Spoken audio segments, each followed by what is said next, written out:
Mr. Jonathan Reynolds, welcome to the podcast. Really honored that you're here today. Hey, thanks for having me. It's always good to connect with you, Ashish. Absolutely. I'm really excited for this episode. I think, your subject matter and the work that you do, with Titus, and I'd love you to introduce Titus a little bit. But it's so important right now, this moment in the economy as business owners in this grand, what do they call it now? The grand resignation or something like that. So, you are in the people business. You run a very successful strategic recruiting firm. I'd love you to talk about Titus. I'm actually a client of Titus, and I have worked with you before and really believe in your process and your philosophy, which is, I think, a really testament to how you think about life and the world. And so let's start there. Tell us a little bit about Titus and what Titus is all about and your philosophy, and then we'll kind of get into more about a few other topics. Go ahead, sir. Love it. Yeah, well, it's good to be here. I'm sitting in Chicago. When I met you, I was living in San Diego. And I'm in Chicago now for 3 weeks, and it is cold. It is cold. You look all nice and cozy, though, I will say. I know, I feel it. I'm saying, what kind of shirt? I'm going to put on a really warm shirt. So it's cold outside. But no, it's great to be on your show here. So I used to be called the talent thief many years ago. People call me the talent thief because I was in the business of stealing people, headhunting. But since we've grown, and I've grown up I'm a big boy now, and I just found myself just really, really passionate about the people space. So every company, they say, greatest assets are our people, but really, how do you do that well? How do you, as a company, as business owners, as leaders, how do you really honor people on your teams? How do you help them grow and develop and engage them, shape them?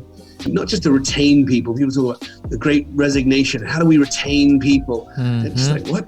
How do we trap them? It's like, don't try to trap them. And if you pause a second and think, these are real people with real lives, with real hopes, real dreams, real aspirations. Maybe they went to school for doing whatever they're doing. Maybe they never went to school for it at all, or maybe they didn't go to school for that. They have hopes and dreams. And how do we really tap into those and help people become who they're made to be? And then simultaneously get them to do what we hired them to do.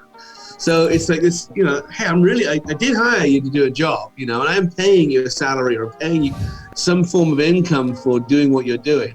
And there is an agreement that we have. There's an employment agreement. But how do I do that in a way that actually makes me pause and just goes, they're real people, and I want to be invested in them. I want to honor them. I want to respect them. I want to grow and develop them, and then get whole teams doing that. So that's Titus. We are passionate about people strategy and helping companies with the people component of their business. We're not an HR company. We're not legal, process, and compliance. We do care about process. Personally, I'm not very good with process. I'm really thankful for people on our team who've helped develop that. But yeah, helping companies with getting the right people in the right seats and getting the most out of those people while really growing and developing them. That's what we do. I love that. And you have a philosophy about, and apologize if I butcher this, but it's head, heart, and briefcase, right?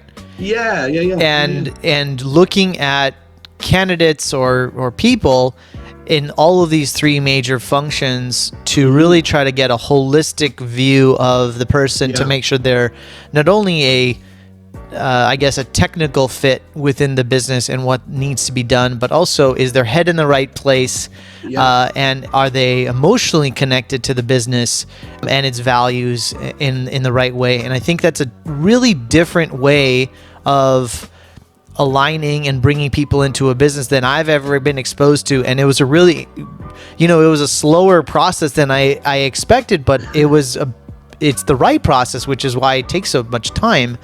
So I get, and you get a lot of credit for that. So I just love that process that you developed there, and it really makes you, way above everyone else from a brain trust perspective on how you approach the talent acquisition process. Yeah. It's interesting as with the lightning fast speed and increase of technology to do people's jobs and AI and all that kind of stuff. And I do love it. I'm not anti-tech.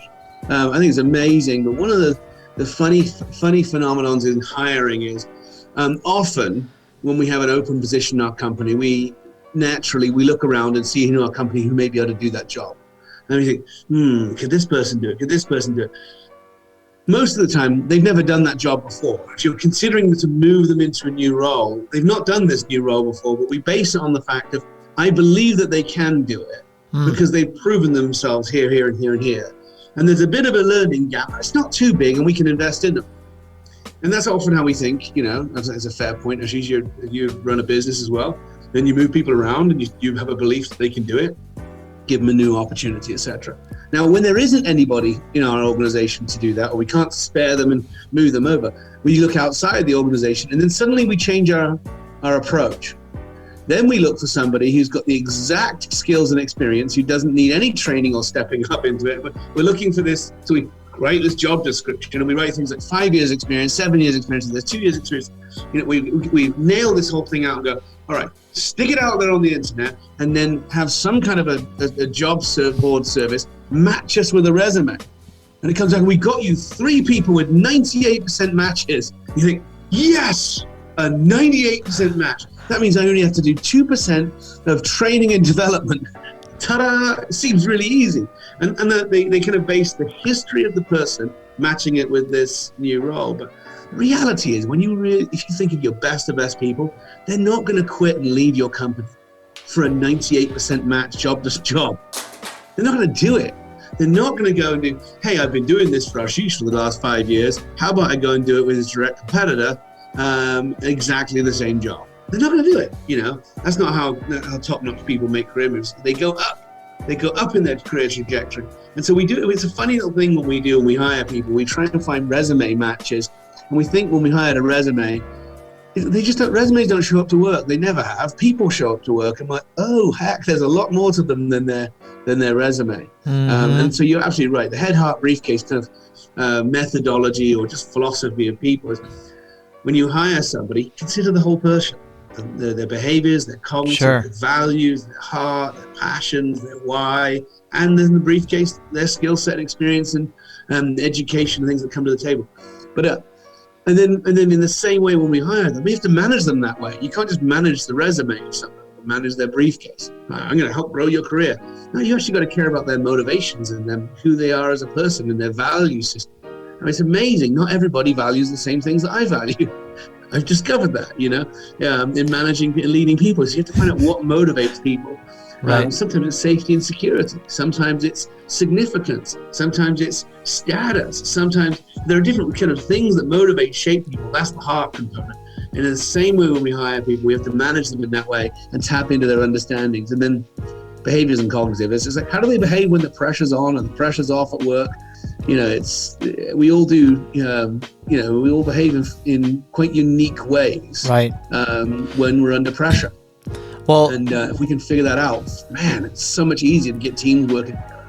I mean, it's such a good reminder, even for me as a leader or as an employer, of all the things you just said about how we need to think about our people and how we really need to connect more about what they need, right? I mean, why I'm so excited about talking to you today is not only are you a subject matter expert and you speak so eloquently about this, but also you're on the other side of the table too. You are an employer. You have a business. You run, you have your own employees, and you deal with the same exact challenges as your clients and your customers, right?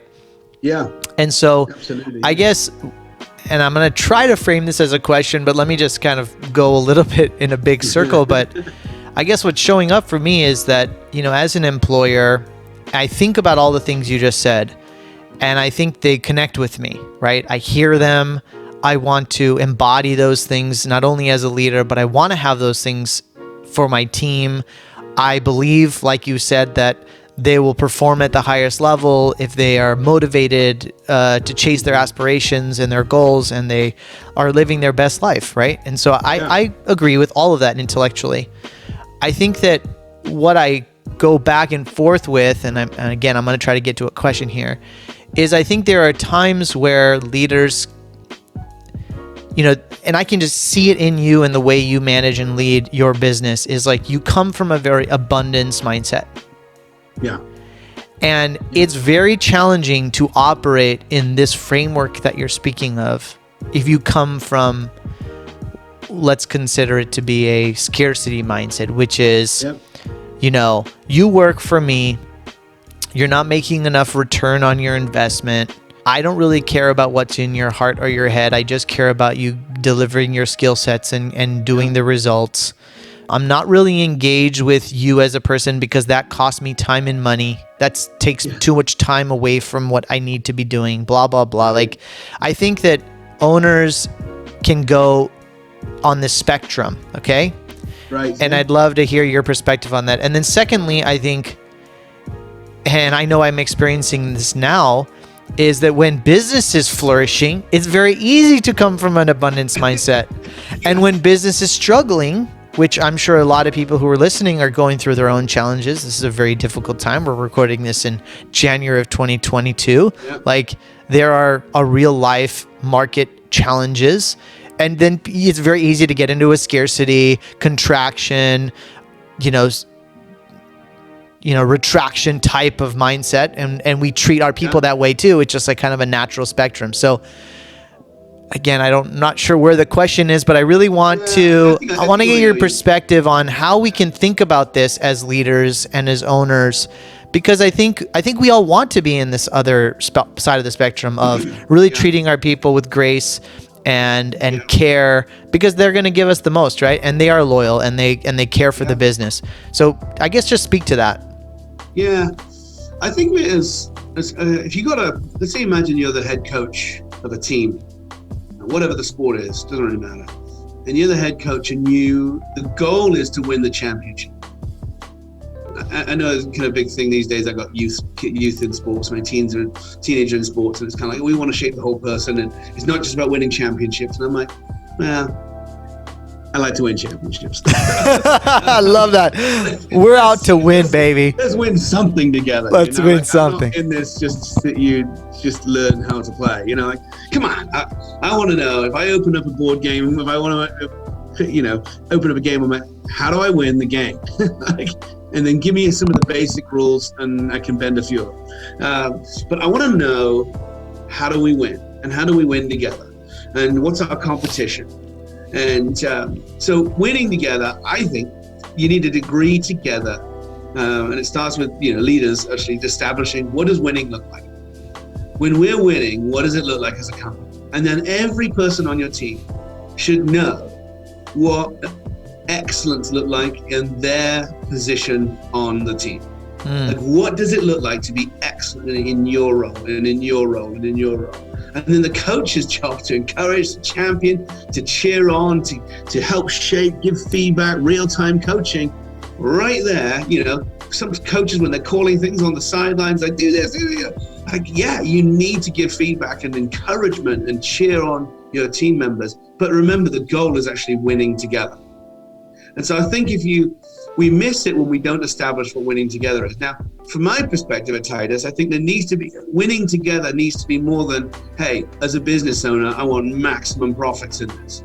Right. Like, I find that people on our team don't get as excited about how much money I'm making. It's funny like that. That's interesting. They don't really care, I might throw X amount of $1 million that we want to hit this year. It doesn't really affect them that much, unless I can tie it to something that does affect them. They're like, well, how much am I making? So what's in it for me? Like, we think that way. And people want to know how they fit in the picture. If I show a group photograph of your entire company, Ashish, and I take a picture of it and I text out to the whole company, everybody by default will look at the picture and find themselves first. They just naturally do. You do it, I do it. We go, where am I? Like, okay, I look okay. And I'm like, oh my gosh, how did I balloon up that big? I know how I ballooned up that big. It's been about 20 years of ballooning. So just becoming more and more me. But we by default, by natural sort of the way of thinking, we look for ourselves in the picture. And so when you're saying, here we are as a company, here we are as a team, here we are as a whether it's a sports team, we want to be here in 3 years' time. And this is what it looks like in 3 years' time. But you can't just talk about numbers. You've got to say, where's the picture and where do they fit in that picture? and make sure that they're motivated by the same future as you are. And if you can get everybody motivated by the same thing, that's when you become unstoppable. And it's really easy then to start getting all the levers working well, because we're all motivated by the same common goal. For us, our 10-year picture or 10-year target is by 2030, so we're 8 years ago, by 2030, we want to give back $30 million to transform communities for the greater good. Okay, so that's a united mission that we all have as a company. And some people are more motivated by it than others. Mm-hmm. I was told by one of our senior leaders, they said, I know you keep talking about this, Jonathan, but I know you're really passionate about it. I just don't know if everyone else is that passionate about it. And I'm like, all right, that's fine. But I will help them to become more passionate about it by taking them to physically go and help people and transforming communities for the greater good. Because I just think that if I can take them on a journey to with their own hands and their own heart and their own eyes, helping those in need because of the abundance that we have, I think that I can tap something. Everyone on our team, they've got enough heart in them that they would say, that was pretty impactful. So, but it's getting people rallying around a common vision, a common picture, and a future picture, and then helping them be motivated to kind of live out and live at a high clip of excellence. So we are all about performance at Titus. Like, we are driving hard on performance. We run really, really hard. I can tell you right now, out of the 160 salaried team members that we have, I got one person who's a C player and 2 B players, meaning they're a B player for us is between 90 and 100% output. Everybody else is very clear on what their performance objective is, and they're hitting at least 100%, which is really encouraging. Out of 160 people to have three people who are below performance levels, and that's okay, because we have to ask the question. Then they're not just low performance. It's okay to say, hey, what's going on in your life that I need to know about? Like, can you help me understand why you're sitting at this clip? Like, what's going on? Like, oh my gosh, 4 of your family members have COVID. Well, no wonder you're struggling right now. Like, hey, take a breather. It's fine. We want to get you back into when you're in a healthy stage. Like, you mean more to us than just hitting numbers, and we're here for you. So take a breath, So, I mean, this is definitely a unique time for employees, right? If you listen to what people are saying. And again, this is why it's so valuable to have you on the podcast today, because you are beyond just the hearsay. You actually are seeing the facts of what's happening in the marketplace. People are complaining that it's really hard to find good people, and good people are leaving, and they want to resign, and they just want to sit at home. And, there's an entire labor force of people that are, not coming back to work. And so what's, from an employee standpoint, what's in the minds of employees today? I mean, I think we talked a little bit about how as leaders we can approach employees and connect with them, but as an employer and as an employee, what's really going on in the hearts and minds of people today? Well, you hear this thing that people don't leave companies, they leave their managers. You think, okay, tell me more about that. So, number one, I would say it's about relationship. It's not just about output. It's not just about performance, and it's not just about career growth and development. It's much harder for people to leave people that they love and who love them. Oh, yep. Dead on. Yeah, of course. Really, really hard. And that's one of the hard things, because so much of them in a remote workforce right now, there's less of a connection that people were used to prior to. Now, we've been a 100% remote company, or we call it mobile company, for 9 years now. 9 years we've been running 100% remote. And we say mobile, it's a bit of a semantics, but we want people to feel like they can move around versus being remote on an island. So we're like, oh, you're mobile. Come and stay with me in San Diego. Come and work with me for a few days if you're feeling a bit isolated. So we get kind of more of a transient workforce moving around the country. But if people are leaving managers, there's kind of the sense of well, it's actually a relationship issue versus a company issue. Think, well, we need to invest a lot in our relationships. So we were very, very intentional in relationships, coaching relationships, caring relationships, really kind of understanding people's family members, the dynamics of their life, etc. That's really, really important to us. Okay, so when we say we put our people first, even before our customers, even before profits, people, then partners, then profits. That's what we call our customers, partners. So People have to believe that they are really, really important to you. Like, Yep, I love that. I don't go to my wife like, babe, what do you mean you don't feel loved? I proposed to you 19 years ago. I gave you a ring. What else do you want from me? You know, it's kind of like, I don't know, just kind of a demonstration that I'm number one for you in your life. And I'm like what? You know, like, just spell it out for me. Like a date night, maybe. Like, didn't we do that last month? You know, like can't we just do like a once a year? And I'll tell you how we're doing in our relationship. Company performance reviews and things like that. The annual review. Like, imagine if it was more of like a dating relationship where it's actual, genuine, taking time to know one another and care for one another. This might sound really foofy, but I think if you do this really well with genuine care, people realize, like, there is also this other side, which is the performance component. They're hired to get a job done. But the big resignation, I think it would be a lot less if people had better relationships with the people in their teams and their managers, etc., and they felt genuinely cared for. The next thing, so there's one is the people component, the real genuine relationships. The next is what's next. People want to know what's next. We live in such a customized society right now where the Gen Z and millennials both have grown up with an app for everything. Customize everything for me. If you want to go into Starbucks and talk to somebody and order a drink, you can. If you want to show up and it's sitting right there and you don't say hi to anyone, you can do that too. And you can have it your way, your timing, everything. You know, like, I go on an Uber. Yes, I would like the temperature be 72 degrees and I would like no speaking, please. You know, you can control a lot of your environment, is what you're saying. Exactly. Yeah. And we've become accustomed to that. Then we go to work and we've got old school mentalities of leading people. Think, no, I want a customized career path. Like, you have a job. I'm paying you a salary. You should be thankful you have a job. Well, those days are gone. Really scrappy right now. So one of the things we can do as leaders is customization. Like, what's next? So just asking the simple question of, like, hey, over the next 12 months, what are some opportunities that you would like professionally that I can help you grow in? So, and if I can't help you, is there somebody else in the company or outside of the company who could help you grow in this area? Because we want to help you provide that. Remember, we asked this about 5 years ago. We asked everyone in the company, and we've been practicing this ever since, kind of, what's one thing you want to grow in professionally, or an opportunity to have, or experience to have as experience generation, right? That you would like to have in the coming year that we can help provide. And one guy said, I would love to fly on an airplane and go and meet with one of our clients, take them out for a meal.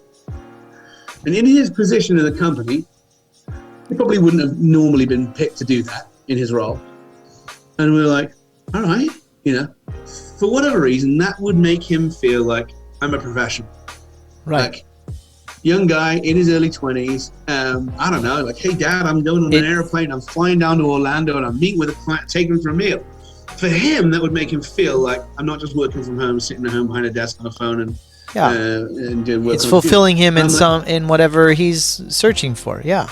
Yeah, and I'm like, how flipping easy for that? Yeah, that's right. Is it for us to go, done? And all you had to do was ask. Yeah, we put him on a plane.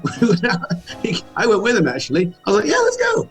Stood on a plane and went down to Orlando, Florida, and we took a client out for a meal, and he had so much fun. And I'm thinking, it's fantastic. Do you know the cost of replacing that person would have been a heck of a lot more than that trip. Right. And all we had to do is ask and then provide an opportunity. The reality is, if a recruiter had called him saying, we've got this job and once a month you'll travel and you're going to take our clients out for meals, he probably would have jumped ship. He would have jumped ship for that. And it wasn't about more money. It was just an experience and an opportunity. And it's different for everyone. Some people are like, I definitely don't want that. But what I would like is this. I would love to take a course, an online course to better my skills. You're like, okay, so easy, you know. And it's just tapping into the heart of our team members and our people. Just going, what's important to you? I want to know.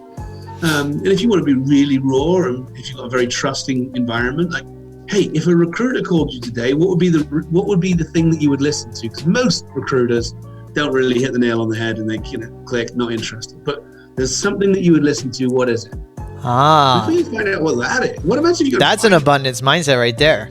I mean, and the reason I'm asking is not because I'm fearful that you're going to leave. Right. It's because I want to provide that thing for you. That's right. What's the magic question that somebody will ask you that will perk up your ears? I love that. Yeah. What is it? You know. For And you, yeah. as you reflect on 2021 and start to think about like what your direction or strategy is for 2022, like what do you think you learned most from 2021 as a leader? Yeah, I think it's probably just the continuation of a lot of this stuff. Like Right. we must keep developing our people. Hmm. If we don't take care of our people, somebody else will. Like, that's it. That's it. They have options, and flipping heck, we've got an amazing team of people. They should be recruited every single day. Like, they should be. I should expect them to be recruited because they're that good. Yeah, that's a good perspective, right? Because we think about it like it's very easy to get angry or upset or disappointed. Like, what the heck? Why are you guys talking to other people? Like, well, if they're A players, they're going to be hunted, right? Like you said. Yeah. You're the stealer of good people. And I love it, actually. I think if I have my mindset of going, any recruiters call you this week, and I'm not going to get insecure about it, but if I don't take care of you, that's on me, man. I shouldn't be shocked if I don't think anyone should be shocked when there's an employment separation about to happen. And That's true. Every now and again, we have to separate employment with somebody on our team for whatever reason. I say it to our team members, I'm like, so you're telling me that this is going on and you've gone through a performance improvement plan or a behavior improvement plan or a character improvement plan and nothing's changed yet. So you're telling me if I called this person today and say, would you be surprised if we terminated you today? They will be not surprised at all. And I always push it back on our team member and our leaders, and they're like, they know I'm going to ask them. So like, there will be no surprise. I just don't think there should be surprises. Like, right. If we care about people enough, they should be like, I knew this was coming, Correct. And the other surprise is, I don't think we should be surprised when somebody resigns. Yeah, they're not engaged. Like, they were not engaged by us. Yeah, like we need to so care for our people that we know where their head, their heart, and their skill sets are at, and how we're developing each one of those. And if we're not, I just think we should know our people so well that and we do these like anonymous surveys, and every now and again there's somebody on our team that's showing a low engagement score. We're like, who is it? Who do we think it is? And we're not supposed to. We're trying to look at it holistically, but there is a part of me which is like, who is that? Who's not so engaged right now? Who are we not taking care of? Who are we not developing? Like, who's having challenges with their manager? We're dealing with people. There's no science behind it. It is just people, understanding people, highs and lows, challenges and dips of life. And I love that. We got to really care for our people. It really reminds you of how to take extreme ownership of your people as an employer, right? Like, it's so important.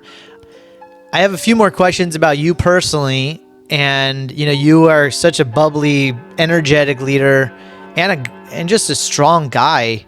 Do you have a personal daily routine that helps you perform at this level? And what is that daily routine? Oh, it's a good one. Good questions. So, there are, I wish I could tell you that I wake up at like 5 o'clock in the morning and work out super hard.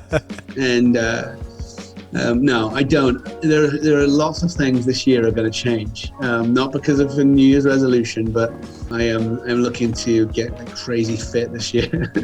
Sorry, John. Go ahead, buddy. Daily routines. I am not this militant workout person. I don't do CrossFit, and if I did, I would have told you in the first 5 seconds of the show. That's what they do. It just has to come out. That and being a vegan. I'm not a vegan because I didn't tell you in the first 5 seconds. That's right. But no, faith is really important to me. Very prayerful about all things in life. I should say all things, lots of things in life, but major business decisions. And my faith has been really, really important to me in that, and thankful for that part of my life. And rhythmically, not so much daily disciplines, but rhythmic disciplines with a team, my family and my work teams. Very, very rhythmic in kind of your family nights and family meal times. Rhythmic on the business side in weekly meetings that we have, which are real, raw, and honest. Multiple times a year we get away together. Sometimes we bring our significant others with as well, just to connect and build relationship. Next week or 2 weeks time, I'm headed down to Mexico, about 30 of our team members, just to relax together and celebrate together. And we find that those things really, really gel us together on the relational side of things. And so yeah, I think often in rhythms, in what are the rhythms and I love that. disciplines of life in that way. But I like the word rhythm more than routine. Yeah, it's got a nice feel to it. Yeah, it makes it a little bit more kind of flowy than like not so robotic, but a bit more of a kind of musical. So do you have off days? Meaning when I'm just off today, or I'm not working today. No, off days, like you're not on, like things are not working out for you. Oh, and yeah. what do you do when those things happen? Oh man, I'm in a rough season. I mean, personally, I've been in a really, really tough season, just transitioning my life, my family, back to the Midwest from Southern California, all of the winter blues of coming to Chicago, the freezing cold, all of that kind of stuff, and then taking my teenagers through it and trying to be all optimistic, but they're looking at me like that. This is real. Here's weather. How can I can't play soccer all year round here. I'm like, well, you can. It's just indoors. Like, indoors. So, but no, just personally, kind of trying to lead my family well, while being real about what's going on in life and the not so great things. And one of the things is just what I found in parenting, and if all your listeners are parents, and I'm sure many of them are way ahead of me in this, but it's easier for me to throw my time into work than it is to my family. And the reason is I can see a quicker, tangible results in the business side. Of course. If I do this, I know these things are going to happen. Right. But when it's purely on with my family, I'm like, if I go and do this, I don't know if it's going to have a quick impact or not. Yeah, or any impact. It's a way longer game. You're right. And I'm like, I want quick results now. I want quick results. I'm like, flip, I just spent an hour and a half with you, like, doing whatever. And now you're going to treat me like this, I'm like, because they're teenagers, So I would find when things are stressful, I tend to go to work, because I know that I can actually have quick impact on stuff there, and I hear realizing the lack of health of that. So I hear that, brother. I needed to hear that, and I appreciate you sharing that. It's a really open, vulnerable thing, because I think it's very easy for us to automatically default to work to try to get problems solved, but we do it for family, we do it for our personal life and fulfillment, and it's so easy to just ignore or take those things for granted. So it's a really healthy most of our family reminder. Can care less about our businesses. They don't care. In reality, they want relationship, right? That's right. Yeah. It's the same stuff I'm talking about with how you treat people in the business. Like, that's right. They don't really care if you're going to make $100 million this next year. Like, they actually want to know, do you care about me, and you care about me growing in my life? Yeah. And true. so I love that. It's the same with kids, the same with my spouse, significant other. It's like, hey, I know you say you're doing this for me. No, you're not really doing it for me. You're doing it because you want to build your whatever it is you're building, and it makes you feel better about yourself. That was another huge part last year, learning kind of why I do what I do. Like, what's the kind of the deep-rooted question of my life that I'm trying to get answered every single day in every situation that I'm doing it, and realizing that, hey, for me, and often it comes to some childhood stuff, kind of, am I safe? Am I secure? Yep. Am I loved? Am I known? Am I significant? Am I making a big enough impact? That was a big one for me. Am I making a big enough impact? Is my life significant? So everything has to be about significance, because that's not significant. I don't do it if it's not significant. And anything that feels really significant, I get really excited about. Yeah, I hear that. Changing the world, change the world, change the world, change the world. We're going to go and change the world together. And most of the people in our company are not wired that way. Yep. Like, a lot of them are. But I start talking about changing the world, and they're like, okay, I don't really care. Like, I'm not motivated by that. I love your eyes, like, okay. Am I secure? Is Titus going to be around in 5 years' time, or am I hitched my wagon to the wrong company?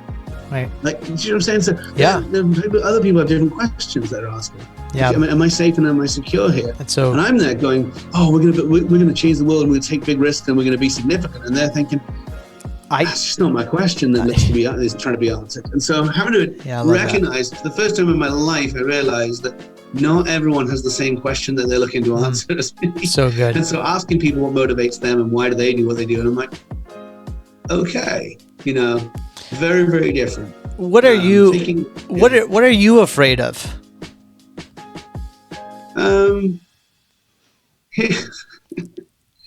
Okay, so you're a customer of ours. If our company went bankrupt today, I wouldn't think about you and go, oh no, what is Ashish going to do when it comes to talent? Like, who's he going to call? I feel so bad for him, like, because we were the answer and he loves us. And I feel really bad. I wouldn't even think about you 1 second. Not because I don't care about you. Yeah, I get it. That wouldn't be the impact. It would be the 160 families on our team. I would be like, no, I promised them that we were building something special. And I told them to trust me. And I said that I'm going to put them first in everything. And it all collapsed. Like, I've ruined their lives. That's how I feel. And I know the reality. They'll all bounce back and all get jobs.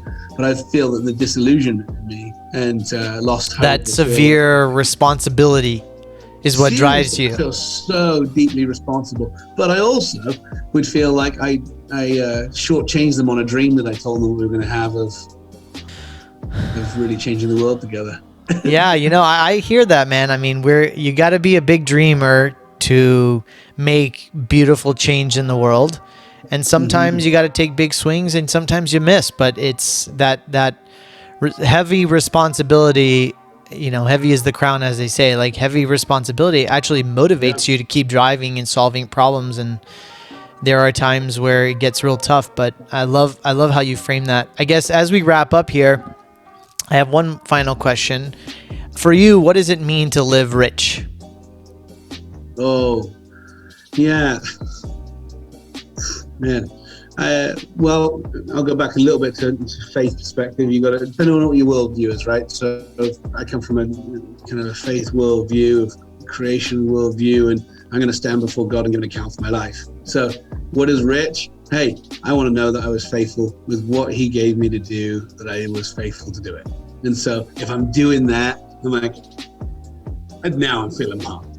And I think that includes things like people's lives, like primarily my family around me. Have I cared for them well? Have I invested in them well? Have I developed them well? That's one. Another one, it's other relationships and spheres, people. So big people. Have I cared for those people selflessly, and put them first and see them grow and develop and become what they're supposed to be? That's a big part for me. I'm like, I want to see people accomplish the dreams that are in their heart and why they were created. If I'm a catalyst to other people, I feel that's a part of kind of my call on my life. And then the other is stewardship of resources.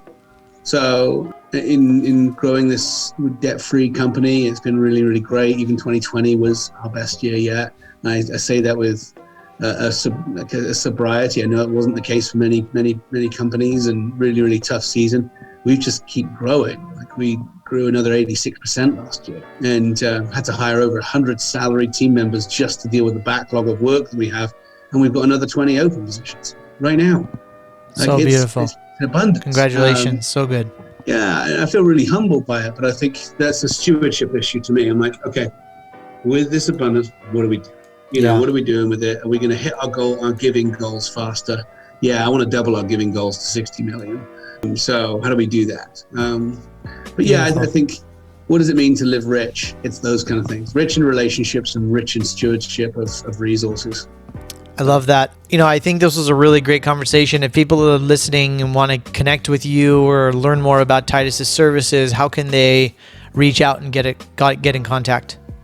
Yeah, I'm pretty active on LinkedIn. So Jonathan Reynolds, Titus Talent, Titus Talent on LinkedIn. That's probably the best way. Or titustalent.com is another one. You can find us on there, and loads of videos on YouTube as well. Yes. Well, I really honor you, and congratulations on everything that you're doing for businesses and people and the world, and just really honored to call you a friend. You have so much to give and so much energy, and just blessed to know you, brother. So thank you so much for being on the show. No, I'm honored to be here as well. But if our business did cave, I would call you. I don't even think I wouldn't call you. I would call you. I would expect I would expect myself to be at least the top 3. I don't know. Yeah, and somewhere in the top 10. Okay, top 10. I'll take it. Thanks for having me on here, Ashish. Really, really appreciate it. Well, good talking to you, brother. Take care. Okay. Yeah. All right. Cheers. See ya. Bye.